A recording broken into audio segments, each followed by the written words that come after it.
Herkese merhabalar, ben Huri. Huri Metek Mutfak'ta kanalıma, mutfağıma hoş geldiniz. Evde bir bardak şehriyeniz varsa bu tarifi mutlaka deneyin. Tencere biraz sıvı yağ alalım, ısıtalım. Yarım yemek kaşığı un ekleyelim. Unu şöyle biraz kokusu çıkana kadar kavuralım.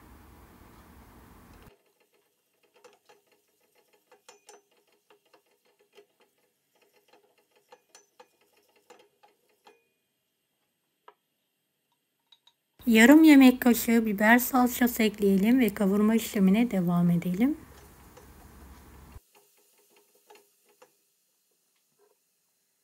Dört yemek kaşığı domates suyunu da azar azar ekleyerek kavurmaya devam edelim.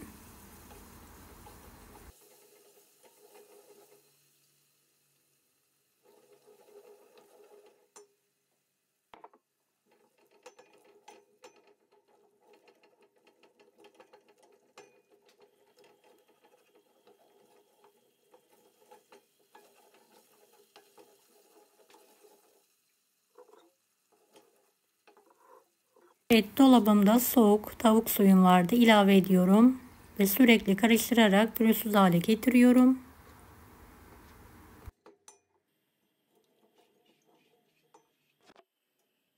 Evet, aynı miktarda da soğuk su ilavesi yapıyorum.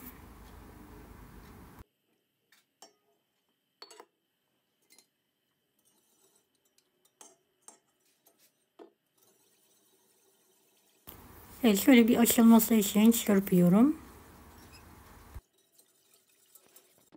Pürüzsüz hale gelince kapağını kapatıyorum ve kısık ateşle kaynatmayı bırakıyorum. Ve çorbam kaynadı. Köpüğü de dağıldı.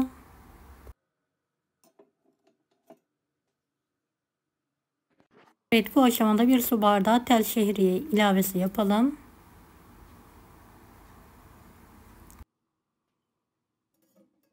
Şehriye yapışmaması için karıştıralım.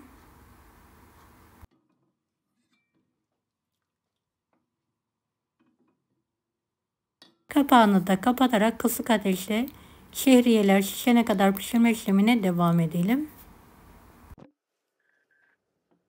Ara sıra şehriyelerin yapışmaması için karıştıralım.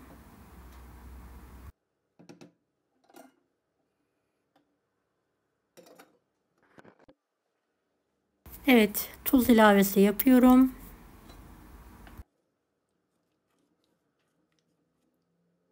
Ve karıştırıyorum.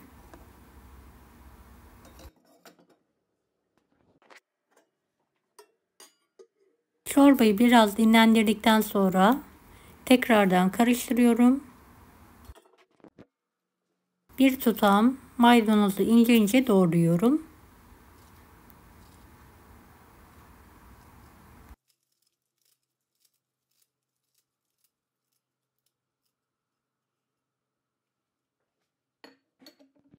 Evet, karıştıralım.